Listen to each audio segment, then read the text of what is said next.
forces de défense et de sécurité ont 15 jours pour proposer un plan d'action de grande envergure contre l'insécurité au Burkina Faso. Dans la région du Centre-Est, le ministre en charge de la sécurité, Simon Compaoré, est allé transmettre ce message aux forces de défense et de sécurité.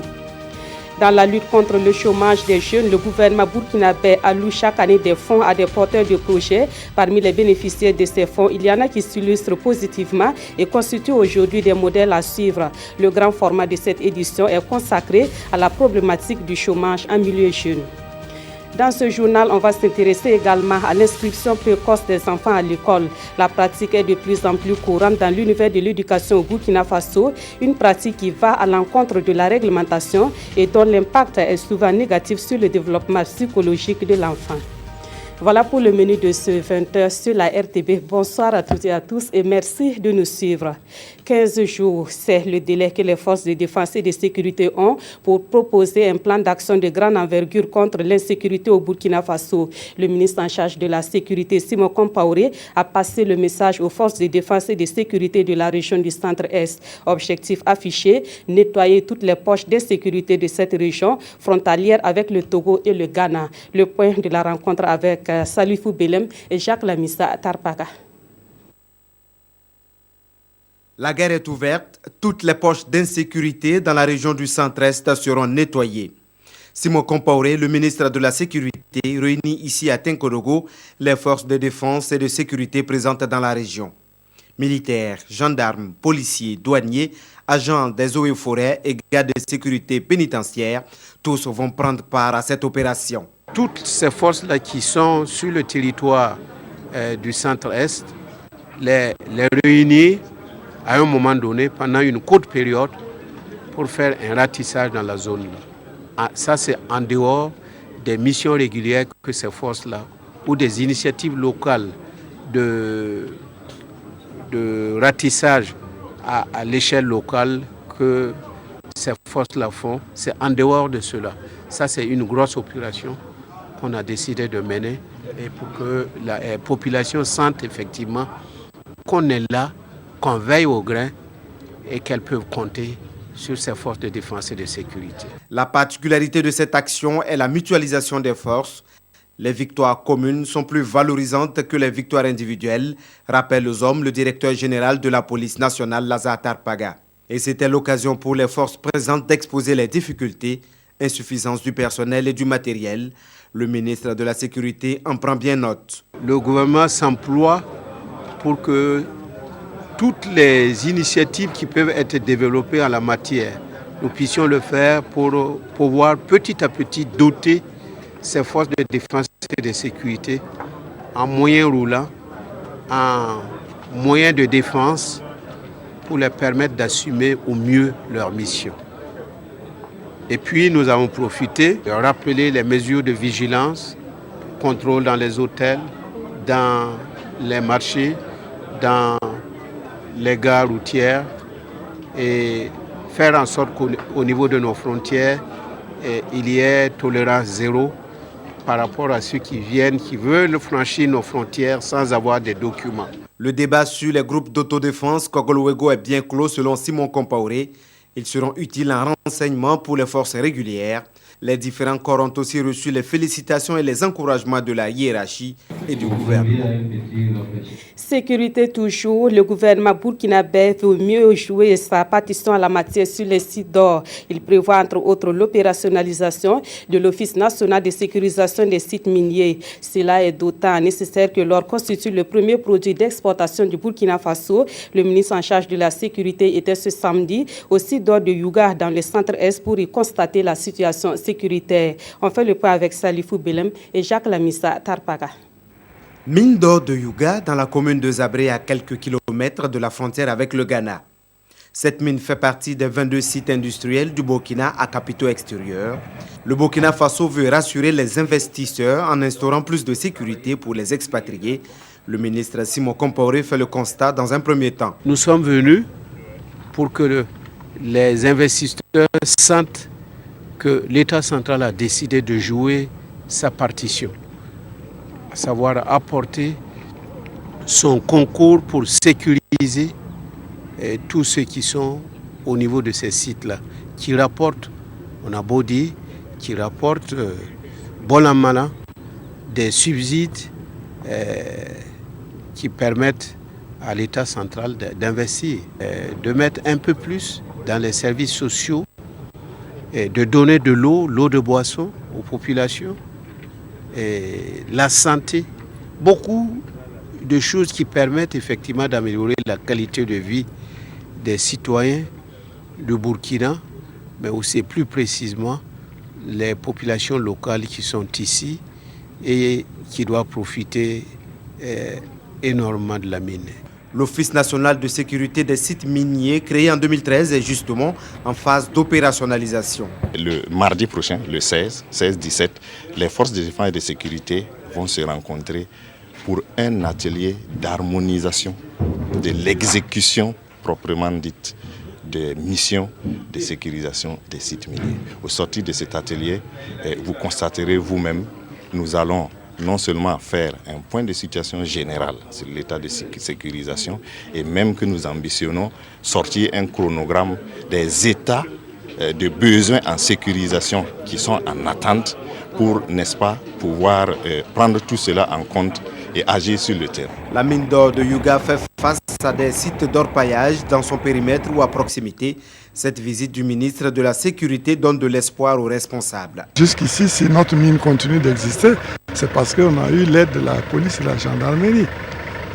Que le patron de la sécurité lui-même se déplace avec ses collaborateurs pour venir voir, toucher du doigt les problèmes. Je pense que ce n'est qu'un atout inappréciable. Ce site minier est exploité depuis 2008. La fin des activités intervient en principe dans 2 ans. Le ministre de l'Agriculture, lui, était en tournée de 48 dans la région du Centre-Ouest. Une tournée dont l'objectif était de constater l'évolution de la campagne agricole dans cette partie du Burkina Faso. Le ministre Jacob Ouédraogo a pu aussi s'imprégner des réalités que vivent les producteurs dans la Sicile et les Îlots. Dans l'ensemble, la campagne agricole présente une bonne physionomie dans le Centre-Ouest. On voit cela avec Jean Zongo et Bouma Ernest Nebi. Jeune mais grand producteur de soja dans la province de la Sicile, lui c'est Soumane Napon du village de Mouna. Il a abandonné ses études en classe de CM1 pour se consacrer à l'agriculture. Pour cette campagne agricole, il compte récolter 3 tonnes de soja sur une superficie de 3 hectares. Je suis content de ça. J'ai pris tracteur, ça a travaillé, ça a 3 hectares. J'ai payé 1 hectare là à 15 000.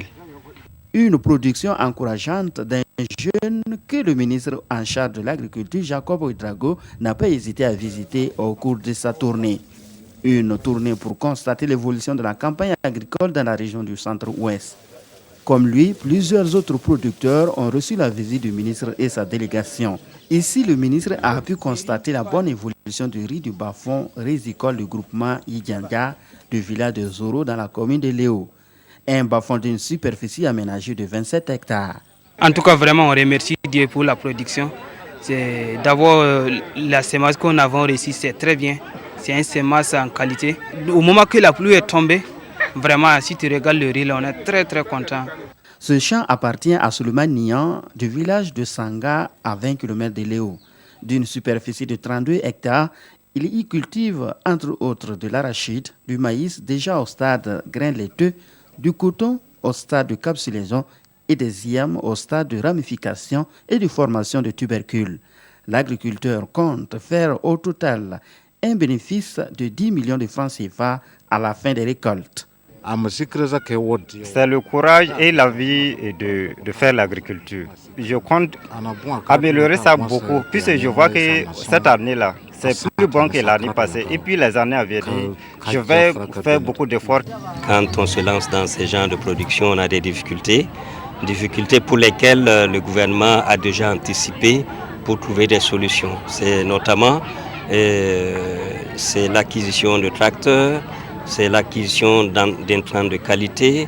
Le gouvernement travaille pour qu'il y ait des semences améliorées de qualité, pour qu'il y ait de l'engrais de qualité, et même que nous avions un projet de la construction d'une usine de production de l'engrais à partir du phosphate de la Kodjari à l'est du pays. À Léo, le ministre a visité des centres appartenant à 2 groupements féminins.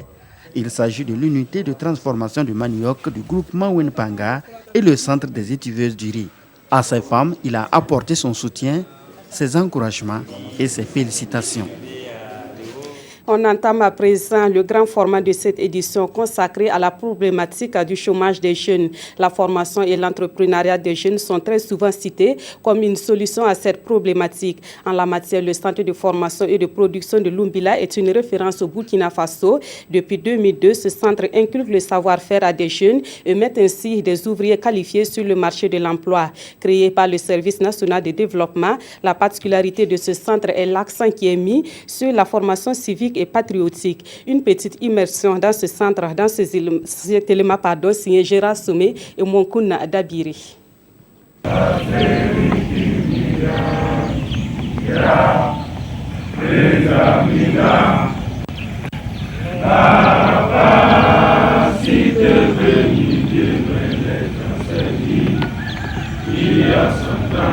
Ce rituel, ces appels du Service national pour le développement le perpétuent depuis le 1er octobre 2015, date de leur entrée au centre de formation de Lumbila. Ici, le quotidien commence par la montée des couleurs. Une exigence, dit-on, pour inculquer aux pensionnaires le sens du patriotisme. Le symbole des couleurs, tout le monde le sait, c'est tout ce que signifie notre pays. Ce que nos dévanciers ont fait pour qu'aujourd'hui, on puisse s'identifier à partir de ce bout de pagne que l'on voit, mais qui représente tout. Alors, il faut lui donner toute la solennité, tout le respect, toute la considération. Au nombre de 245, ces jeunes sont issus des différentes localités du Burkina et sont là pour recevoir une formation professionnelle de base au choix. Mais avant, tous sont soumis à la culture militaire. Ici, la rigueur et la discipline constituent le socle de la formation. Et les 2 premiers mois sont consacrés à l'éducation civique et morale, au secourisme et à la sécurité routière. Chaque matin, le réveil est à 5h30. Après un petit sport, petit déjeuner, nettoyage et direction les salles de cours. Et nous terminons nos cours aux environs de 16h. Et après 16h, c'est le sport et c'est la révision à partir de 19h jusqu'à 22h. À présent, c'est l'heure de cours et comme d'habitude, les appelés rejoignent les classes au pas militaire pour les leçons du jour. Ce centre dispose de formations dans le domaine de la sécurité privée, de la menuiserie bois, de la maçonnerie construction et de la mécanique des engins à 2 roues. Et les apprenants allient théorie et pratique. C'est l'arrêt du piston, la discipline du piston. Ici, ce petit saut-là, on appelle ça zone d'arrêt. Je mesure pour récupérer l'épaisseur du piston avant de le mettre dans le cylindre. L'apprentissage prendra fin dans 1 mois pour dénier ses camarades. Mais d'ores et déjà, les appelés pensent pouvoir gagner leur vie grâce aux connaissances acquises. Il ne faut pas qu'on va tous s'attendre à être dans un bureau pour s'auto-employer. Donc je compte ouvrir un atelier, mettre en œuvre ce qu'on m'a appris. Après 12 mois passés dans ce centre, les apprenants sont unanimes. Cette formation ne suffira certes pas pour faire d'eux des experts de leur domaine, mais elle aura contribué à leur inculquer des valeurs et des vertus capables de faire d'eux des bâtisseurs de demain. Et justement, pour accompagner ces jeunes à s'insérer dans la vie professionnelle, des fonds sont chaque année alloués à des porteurs de projets. On peut citer entre autres le fonds d'appui à la promotion de l'emploi et le fonds d'appui aux initiatives des jeunes. Parmi les bénéficiaires de ces fonds, il y en a qui s'illustrent positivement. Nous en avons rencontré 2. L'un est promoteur d'un établissement scolaire et l'autre est propriétaire d'une entreprise de décoration. Allons à leur découverte dans ce dossier signé Paul-David Bambara et Nyarkiteda. En 7 ans, le lycée technique Bitel, si au quartier Somgandé de Ouagadougou, est passé de 3 à 32 classes avec un effectif de 1500 élèves encadrés par 120 enseignants. Une chevauchée à mettre à l'actif du promoteur, doublée par l'esprit de créativité et d'entreprise et qui reçoit un écho favorable auprès du fonds d'appui à la promotion de l'emploi. Grâce à l'accompagnement du FAPE, nous avons acquis un nouveau site actuellement qui est là. Et nous continuons à construire Vous voyez que nous sommes toujours en chantier. Et de ce chantier-là, si Dieu nous aide, nous allons faire des R+2, R+3. Si on peut parler de chiffre d'affaires, bon, ça, en tout cas, ça tourne presque... Cette année, c'est plus de 100 millions. En attendant la mise en œuvre de ce gigantesque projet, l'établissement s'est renforcé en matériel technique et informatique, objectif, allier théorie et pratique. Ce qui a permis à l'établissement d'obtenir des résultats fort appréciables au baccalauréat session de 2016. Cette année 2016, là, la session 2016 du bac, nous avons présenté autour de 700 candidats au bac. Tournons autour de plus de 60 à 80% de réussite. Ici, c'est une femme qui réalise une prouesse. Cette mère de 2 enfants se passe pour être une spécialiste dans les domaines de la décoration et du carrelage mosaïque. C'était juste une décoration que je faisais, jusqu'à ce que j'apprenne qu'il y a le FEJ qui lançait un recrutement de jeunes porteurs de projets pour les former en entrepreneuriat et pour les financer après. Et j'ai postulé, j'ai déposé mon projet et ça a été sélectionné. Et j'ai suivi la formation en 2007. Grâce au fonds d'appui aux initiatives des jeunes, sa maison, jadis lieu de travail pour elle, fera place à ce local où elle libère son génie créateur pour offrir un cadre agréable à sa clientèle à travers la décoration, le carrelage mosaïque et la location de matériel, mais aussi de formation. J'ai une consoeur avec qui je donne des formations en décoration événementielle. Elle a un centre de formation et je suis professeur dans son centre. Avec un personnel de 2 permanents et 15 temporaires, dont des sourds, Anaïs Mosaïque retient 2 marchés qui lui ont surtout marqué. La décoration pour la journée du paysan à Tinkodogo est le 8 mars 2016. Aujourd'hui, elle a un autre marché de décoration, celui de la salle de la Maison du Peuple pour Fitini Show. Pour les 2 promoteurs visités, ils doivent la survie de leur entreprise au FAPE et au FEJ. Cependant, ils souhaitent que les procédures d'octroi soient allégées. Et voilà, et nous ouvrons la page entretien de cette édition. Nous recevons M. Abdoul Karim Bandé. Il est le directeur général de Salomon Conseil. Bonsoir, M. Bandé. Bonsoir. Merci d'avoir accepté notre invitation. Première question, on a vu dans le reportage les bénéficiaires de fonds qui souhaitent l'allègement des procédures. Est-ce que déjà vous comprenez leurs préoccupations? Déjà, merci de m'inviter sur ce plateau et comme à mon habitude, toute la gloire à Dieu. Alors, est-ce que je les comprends? Je ne connais pas exactement les procédures, mais ce que je peux dire, c'est que les procédures, de mon point de vue, restent importantes. Je reste convaincu que le taux de recouvrement, parce que ce n'est pas de l'argent qui est donné, c'est de l'argent qui est prêté. Et il est important de mesurer l'engagement de ceux qui viennent demander ces fonds-là. Et je pense que les procédures, c'est vrai, si elles sont trop lourdes, il faut les alléger, mais il faut forcément un minimum de procédures pour garantir l'engagement. Il ne faut pas qu'on croie qu'il s'agit de l'argent qu'on partage et que chacun peut venir prendre et puis en disposer comme il veut. C'est le but des procédures. Si vous allez dans une banque, il y aura des procédures. Si vous décidez même de vous marier, il y aura des procédures. Donc, il faut forcément des procédures. Maintenant, si elles sont trop lourdes, c'est vrai qu'il faut les alléger, mais je dis que si on ne met pas non plus de procédures, on aura tout le monde qui viendra pensant qu'il s'agit de distribution d'argent et non de prêts qu'il faille rembourser. D'accord. Des fonds qui sont alloués chaque année à des jeunes, c'est en tout cas une approche sur laquelle le gouvernement met l'accent pour sortir donc les jeunes du chômage. Est-ce que selon vous, c'est la meilleure approche? Oui et non. Oui, parce que vous avez vu dans le reportage des personnes qui aujourd'hui ont des entreprises qui tournent bien. Je connais quelqu'un qui a été un des orateurs au forum qui aujourd'hui est un homme d'affaires international sur plusieurs pays. Donc nécessairement, les fonds ont leur importance. Mais vous voyez, en même temps, le reportage nous précise quelque chose. Toutes ces personnes étaient déjà en activité. Elles avaient commencé avec ce qu'elles avaient. Le fonds est venu juste renforcer la dynamique dans laquelle elles étaient. Voilà pourquoi je crois que les fonds sont bien. Mais déjà, il faudrait que les jeunes qui veulent accéder à ces fonds-là soient dans une disposition. Parce qu'on veut bien vous aider, mais on ne peut aider que des gens qui sont prompts à être aidés. Donc il y a une part de la jeunesse qu'il faille mettre en œuvre. Et pour moi, ce que j'ajoute concernant l'autorité, concernant tous les responsables de ces fonds, je crois qu'il faille mettre un accent sur la sensibilisation au changement de mentalité. mentalité. Si vous étudiez tous ces entrepreneurs qu'on a présentés, tous ceux qui réussissent et qui arrivent à rembourser les prêts, vous verrez qu'ils ont un certain type de caractère. Parce que le succès est d'abord une affaire de caractère, que ce soit en entrepreneuriat, en entreprise, peu importe le domaine, c'est d'abord une question de caractère, de système de pensée. Et je crois qu'il y a une sensibilisation à faire. Il y a un travail, j'ai vu que dans l'école de formation en agriculture, un accent était mis sur le patriotisme, parce que je vous assure, il faut des valeurs pour pouvoir entreprendre, pour pouvoir réussir.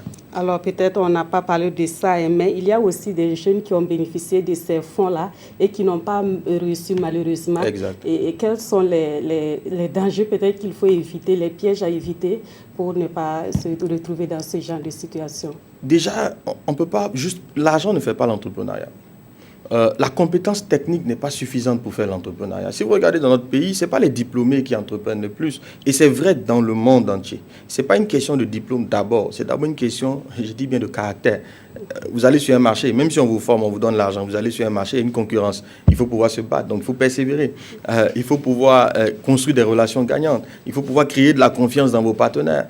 Il faut pouvoir être déterminé. Donc il y a des traits de caractère qui sont indispensables pour entreprendre. Et si vous ne les avez pas, vous n'êtes pas fonceur, à la première difficulté, vous abandonnez, vous vous découragez, quels que soient les fonds qu'on aura mis à votre disposition, vous êtes appelé à échouer. Donc pour moi, il y a un travail qui est de former techniquement les jeunes, mais il y a un autre travail qui est de les sensibiliser à développer un certain système de pensée. Et ça revient véritablement à des valeurs. Il y a certaines valeurs. Par exemple, élever le travail au rang de valeur. Quelqu'un qui ne travaille pas, je ne sais pas. Quand vous êtes employé chez quelqu'un, vous pouvez tricher. Mais quand vous êtes à votre propre compte, il n'y a pas possibilité de tricher. Donc, si vous n'avez pas le travail comme valeur fondamentale, vous n'avez pas la persévérance comme valeur fondamentale, je vous assure que vous allez abandonner. Tous les entrepreneurs ont déjà eu plusieurs fois envie d'abandonner. Hein. Moi, il m'arrive de me poser cette question. Est-ce que je ne vais pas déposer mon CV aussi et puis demander un emploi? Mais il faut trouver des ressources en vous-même pour encore continuer. Et ça s'apprend, ça se cultive. Malheureusement, on ne nous enseigne pas ça à l'école. D'accord. Alors, M. Bandi, on va revenir sur la journée internationale de la jeunesse qui a été célébrée le 12 août dernier au Burkina Faso. Elle a été placée sous le signe du civisme. Selon vous, quel est le rapport entre l'incivisme et la situation du chômage qui est constatée chez beaucoup de jeunes burkinabés? Est-ce qu'il y a un rapport? Je crois qu'il y a un rapport. Je ne connais pas le niveau du rapport. Je disais tantôt que je reste convaincu que le succès en général, que ce soit en entreprise, en tant qu'employé, dans l'administration, que ce soit en tant qu'entrepreneur, va dépendre plus de votre système de pensée, de votre attitude, que de vos compétences techniques. D'ailleurs, si vous regardez à l'école, on n'utilise pas plus de 10% dans la vie professionnelle de ce qu'on a appris à l'école. On apprend plein de choses, mais on ne les utilise pas. Mais l'essentiel de la vie professionnelle va constituer à construire des relations, à gagner la confiance de ses supérieurs hiérarchiques, à résoudre des problèmes dans un contexte où on n'a pas tous les éléments. Vous voyez, et ça ne nous est pas appris à l'école. Et ce qui nous permet de le faire, ce sont nos valeurs. Alors, qui parle de civisme, parle de valeurs. Donc, quelqu'un qui ne sait pas respecter déjà l'autorité, en général, dans sa jeunesse, comment il peut respecter un patron? Alors que si vous ne savez pas respecter votre patron, je ne sais pas comment vous allez pouvoir avoir les conditions, l'harmonie nécessaire pour réussir. Dans mon métier, je rencontre des jeunes très brillants qui arrivent, qui ont des supérieurs hiérarchiques qui sont moins compétents qu'eux. Et ça arrive très souvent. Mais comme il n'a pas déjà la valeur du respect, il estime qu'étant plus brillant que son supérieur hiérarchique, il mérite sa place. Et il rentre dans une concurrence avec lui. Mais il appelle à échouer parce que le supérieur hiérarchique ne pouvait pas l'enlever, quel que soit le jugement que vous pouvez avoir de lui. Il y a une autorité qui l'a placé. Là, il n'y a que cette autorité qui peut l'enlever. La seule façon pour ce jeune homme, ce jeune qui arrive très brillant de pouvoir, en tout cas, avoir sa place, c'est déjà de commencer par respecter cette autorité, même s'il croit qu'elle n'a pas toute la compétence nécessaire. Donc, soyons convaincus, je le dis, je le crois, sans valeur, on ne peut pas réussir. Et donc, le civisme étant prônant des valeurs, je crois qu'il y a une corrélation entre succès et valeur. D'accord. Alors, avant de revenir à vous, on va se rendre à Mahada, c'est dans la région de l'Est, pour voir un exemple de réussite d'un jeune également. Il s'appelle Mouadou Woba. Il est sourd-muet à la suite d'un accident à son jeune âge, mais son handicap ne l'a pas empêché d'être aujourd'hui un tailleur exemplaire dans sa localité. Mieux, il emploie 3 personnes qui souffrent du même handicap que lui. On le découvre dans ce reportage signé Nestor Youbari et Mamadou Ba. Bienvenue dans l'atelier de couture mixte Mouadou Woba. L'art vestimentaire n'a plus de secret pour ce sourd-muet qui souffre de cette déficience depuis l'âge de 5 ans à la suite d'un accident. Ils jouaient au ballon comme d'habitude. Et à un moment donné, ils ont tiré la balle est pas tombée dans un canari. Bon, en fait, chez nous, il y a une sorte de canari qui est grande où on met de l'eau dedans là. Donc, comme il était encore petit, il est venu se courber pour prendre. Et comme la taille était petite, en temps, ses pieds ont quitté le sol et la tête est renversée dans le canari. Bon, il n'y avait pas d'eau. les grands sont intervenus maintenant l'enlever. Mais quand on l'a enlevé maintenant, on l'appelait, il ne répondait pas. On l'a amené à l'hôpital, mais après il n'entendait plus. Après l'obtention du certificat d'études primaires au centre handicapé en avant de Mahadaga, Mwandou Woba se lance dans la couture pour faute de moyens financiers pour poursuivre ses études secondaires. Il rejoint alors Ouagadougou pour un stage de perfectionnement avant de rentrer au Bercail où il s'installe à son propre compte. Son atelier ne désemplit pas et les clients s'adaptent bien à son langage.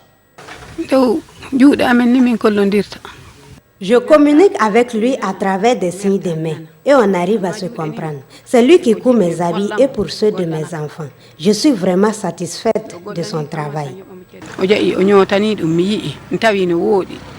Il est sérieux dans ce qu'il fait. Et quand tu donnes aussi un délai, il respecte. Et le travail aussi est bien fait. Aujourd'hui, Mwandou Woba emploie 3 personnes, des sourds-muets comme lui, à qui il souhaite donner une chance dans la vie. Son activité lui a permis de construire un logement et de prendre en charge sa mère. Il se fixe pour objectif désormais d'accroître son chiffre d'affaires par la vente de matériel de couture et l'élevage des petits ruminants. Voilà, Monsieur Bandé, comment vous appréciez ce jeune dont le handicap n'a pas empêché, n'a pas constitué, on va dire, un frein à son épanouissement? Alors, je crois que ça va dans la même dynamique. C'est un exemple à saluer, à encourager. Le vrai handicap n'est pas physique. J'ai dit encore, il est dans le système de pensée. Si vous êtes handicapé dans votre système de pensée, vous serez handicapé physiquement. On a eu lors d'un forum, M. Traoré, il est perclus de 2 jambes, il n'a pas fait d'études, mais aujourd'hui, il a un master en ingénierie de la céramique qu'il a fait en Corée. Quelqu'un qui n'a aucun diplôme en dehors de ce master-là. Et comment il y arrive? Mais c'est à force de persévérance. Si quelqu'un, vous savez, il y a des gens qui ont tous les pieds, tous les membres, ils entendent et tout, mais ils ont un complexe d'infériorité. Ils n'ont pas confiance en eux. Ils sont plus handicapés que celui-là qui est sourd. Donc soyons sûrs que c'est le système de pensée qui fait toute la différence. C'est le caractère. Vous allez voir ce monsieur, il a confiance en lui. Il n'a aucun complexe. Il croit dans ses possibilités. Il agit. Oui. L'autre problème, je disais qu'il faut changer nos paradigmes, notre façon de voir. Au Burkina Faso, on a tendance chez beaucoup de jeunes à élever l'emploi comme étant le fait d'occuper un bureau.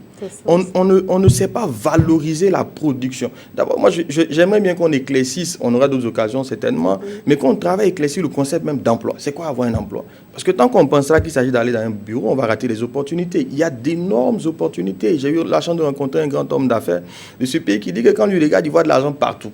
Lui, il ne comprend pas les jeunes qui disent qu'il n'y a pas d'argent dans ce pays. Simplement parce qu'on a une conception du travail qui est fausse et qu'il faut nécessairement revoir. Donc l'handicap n'est pas lié à nos membres, au fait que nous entendions ou pas, ou que nous soyons aveugles ou pas, mais l'handicap vient de notre façon de voir la vie, de notre façon d'interpréter la vie. Je crois qu'il y a une sensibilisation qui doit être faite pour que la majorité des Burkinabés, des jeunes, des parents arrivent à penser autrement.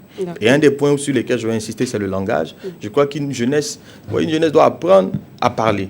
Quand elle devient négative, parce que votre langage vous rend négatif, traduit votre négativité. On a une jeunesse qui se plaint, qui critique pour un oui ou un non, c'est extrêmement dangereux. Il faut avoir une jeunesse en tout cas qui est positive, qui croit que c'est possible, qui croit dans le Burkina, qui se bat pour le Burkina. Je crois qu'on aura un Burkina prospère, on aura une jeunesse dynamique. Merci beaucoup, M. Abdoul Karim Bandé. Je rappelle que vous êtes le directeur de Salomon Conseil.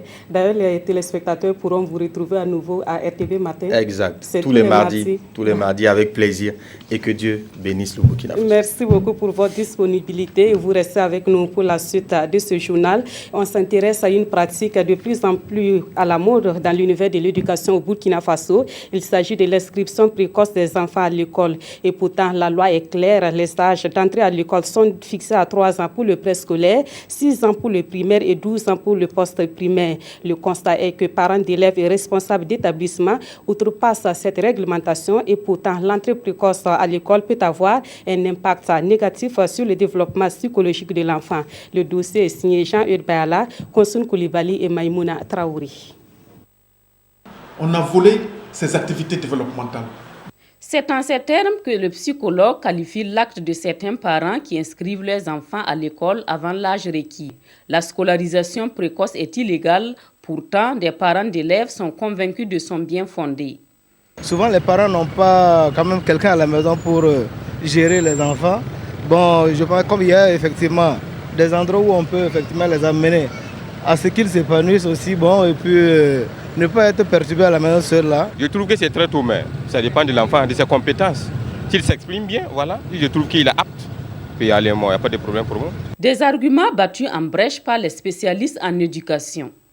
Et c'est très important de faire attention par rapport à la fatigue des enfants. Ce qui fait qu'un enfant brille à un moment donné, notamment chez les parents qui deviennent davantage très exigeants et très pressés d'avoir des enfants autonomisés. Le développement psychologique et la croissance physique et psychique ne vont pas forcément de pair. Les enseignants avisent, les parents insistent et l'échec est vite programmé. D'abord, au CP1, l'élève n'avait pas l'âge. Donc, le parent insistait à ce qu'on l'inscrit. Donc, arrivé au CP2 maintenant, ça n'allait pas, on a convoqué le parent pour expliquer. Donc, j'étais obligée de redoubler l'enfant et à cause de ça, j'ai eu des problèmes avec le parent. L'espoir d'une réussite fulgurante s'estompe, l'avenir s'assombrit. L'enfant va se fatiguer vite. Et l'inconvénient aussi, quand il se fatigue, il n'est plus à même d'arriver à ses performances. Et l'échec, quand il n'en peut plus, ça atteint son estime de soi. Ils vont essayer de trouver des compensateurs pour être des surhommes. Ça peut nous amener à la consommation de stupéfiants. Enseignante à la retraite et mère d'un enfant scolarisé précocement, celle-ci ne peint pas tout en noir. Il y a la volonté de l'enfant, il y a la connaissance des parents. Si tu n'es pas enseignant et tu ne sais pas encadrer l'enfant là à la maison, si tu amènes ton enfant là à 4 ans là, je crois que tu gaspilles ton argent. L'exemple de cette économiste confirme ses propos. Scolarisée dès l'âge de 4 ans, elle décroche son CEP à 10 ans et le BEPC à 14 ans. S'il ne nous encadrait pas, si vraiment il ne me suivait pas, j'étais sûre que ça n'allait pas aller. Prenant la mesure de la situation, des acteurs du système éducatif invitent au respect de la réglementation. Tout ce que nous pouvons faire, c'est de mener des actions de sensibilisation à côté d'eux. On ne peut pas punir un parent parce qu'il a amené son enfant à l'école, je ne sais pas, à 4 ans. Il faut aller lentement, mais sûrement. C'est mieux d'encadrer les enfants pour leur permettre d'avoir un très bon niveau. Cela y va de l'avenir de milliers d'enfants contraints de prendre la route de l'école et d'échouer lamentablement là où ils devaient exceller parce que tout simplement, ils n'ont pas suivi un cursus scolaire normal. En religion, demain 15 août, la communauté catholique célèbre la fête de l'Assomption ou la montée de la Vierge Marie au ciel. À Dissine, dans le sud-ouest, cette fête est généralement célébrée avec une ferveur particulière. La paroisse Saint-Thérèse de l'Enfant Jésus de Dissine accueille un grand monde venu de divers horizons. Conséquence, avoir un hébergement à Dissine à la veille du 15 août relève d'un parcours de combattants. On fait le constat avec Adamou Sebgo et Dramana Kabouri. Dissine, localité située à une trentaine de kilomètres de la province de la Bougriba, refuge chaque 15 août des fidèles chrétiens qui viennent d'horizons divers pour la célébration de la fête de l'Assomption ou la montée de la Vierge Marie au ciel. Pour permettre à ces hôtes de passer d'agréables pèlerinages, Hippolyte Sommet s'investit déjà à la réservation des chambres. J'ai fait des réservations. Je venais pour voir si je peux peut-être accueillir mes hôtes qui viennent d'Abidjan, Bobo et Ouaga. Et malheureusement, la capacité d'accueil là, ça fait défaut. J'avais besoin de 6. C'est dommage. La réceptionniste me dit que je peux avoir au moins 2 chambres. À l'auberge SOS Sahel de Dissine, plus besoin de s'aventurer pour une éventuelle chambre. Les réservations ont été faites depuis belle lurette. Ici, nous on a 14 chambres et ça a été réservé depuis juin. Donc présentement, on n'a plus de place pour recevoir quelqu'un. Même réalité à l'auberge Les 3B, ainsi qu'à l'hôtel Bellevue de Dissine qui regorge près d'une trentaine de chambres. Si vous voulez, pour cette nuit, du 12-13, peut-être vous pouvez avoir des chambres pour loger. Mais au début du 14, il n'y a plus de place. Donc il y a beaucoup même qui ont déjà payé leurs frais des chambres. La seule alternative qui reste pour les pèlerins, c'est le domicile des amis et des parents. Je vais grouiller peut-être ailleurs avec les domiciles, si on peut peut-être accueillir nos hôtes là dans les maisons. Mais quand même, bon, dans les familles, c'est un peu trop dérangeant. Peu importe le prix de la bourse pour s'offrir une chambre, le plus important, c'est d'avoir un refuge et de prendre part à cette fête qui se vit de façon particulière à la paroisse Sainte-Thérèse de l'Enfant Jésus de Dissine. En sport, l'actualité au plan international reste dominée par les Jeux olympiques qui se déroulent à Rio au Brésil. Mais 10 500 athlètes de 205 pays prennent part à cet événement sportif. En natation, Michael Phelps, j'espère que j'ai bien prononcé, continue de construire sa légende de meilleur sportif dans sa discipline. Et pendant ce temps, le numéro 1 mondial en tennis s'est fait éliminer. Des pleurs et des joies, suivez le résumé de la première semaine des JO. Il faut avoir la rétine bien accrochée pour ne rien rater d'une semaine olympique. 28 disciplines, 10 500 athlètes avec le même rêve en tête. Pour l'instant, il n'y a pas photo. L'homme de Rio est dans une piscine, comme un poisson dans l'eau. Michael Phelps, 6 médailles dont 5 en or, a confirmé son statut d'athlète le plus titré de l'histoire des Jeux olympiques. Sa carrière a pris fin hier soir sur une ultime médaille d'or, sa 23e. Il avait les yeux humides, mais rien à voir avec l'eau. Avoir les larmes au jeu, rien de plus universel. Même s'il est parfois difficile de savoir si c'est un bonheur ou une déception à l'origine de l'émotion. La judokate kosovarde, Majlinda Kelmendi, pleure de joie la première médaille d'or de l'histoire de son pays. Tout comme la joueuse de tennis portoricaine, Monica Puig. Et toute l'équipe de rugby des Fidji.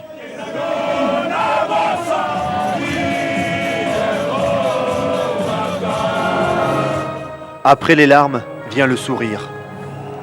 L'enchaînement est aussi vrai qu'après la pluie vient le beau temps. Émilie Andéol, médaillée d'or surprise du judo français, a montré au monde que rien n'est jamais écrit. Il y avait du bonheur dans les yeux d'Émilie. Lui a laissé son empreinte dans l'histoire du sport. Un deuxième titre olympique, une fête en plein dojo. Riner est ce qu'on appelle familièrement un cador. Teddy s'écrit désormais en lettres d'or. Voilà, que d'émotions aux Jeux olympiques et on en parle davantage avec Mamadi Ouina du service des sports. Et on va s'intéresser particulièrement aux athlètes burkinabés Hugues Zango et Marc Walla. Ils entrent en compétition la semaine prochaine, c'est bien ça? Oui, Hugues Fabrice Zango qui rentre déjà en compétition demain, sera demain matin à partir de 13h, temps universel. Et Mat Yasmine Koualas, au 100 mètres haies, elle doit courir mardi à 10h, temps universel. D'accord. Au plan national, on va parler basketball avec le championnat national. Les 13e et 14e journées se sont jouées ce week-end. Que peut-on retenir de ces journées? Le basket, qui est le seul sport collectif qui n'a pas encore fini son championnat, on peut retenir la victoire de l'AS Sonabel sur Adhésif 65-44 à Bobo. Usfran AS Onéa reporté. Il y a le RCK qui écrit le RCB 90-39.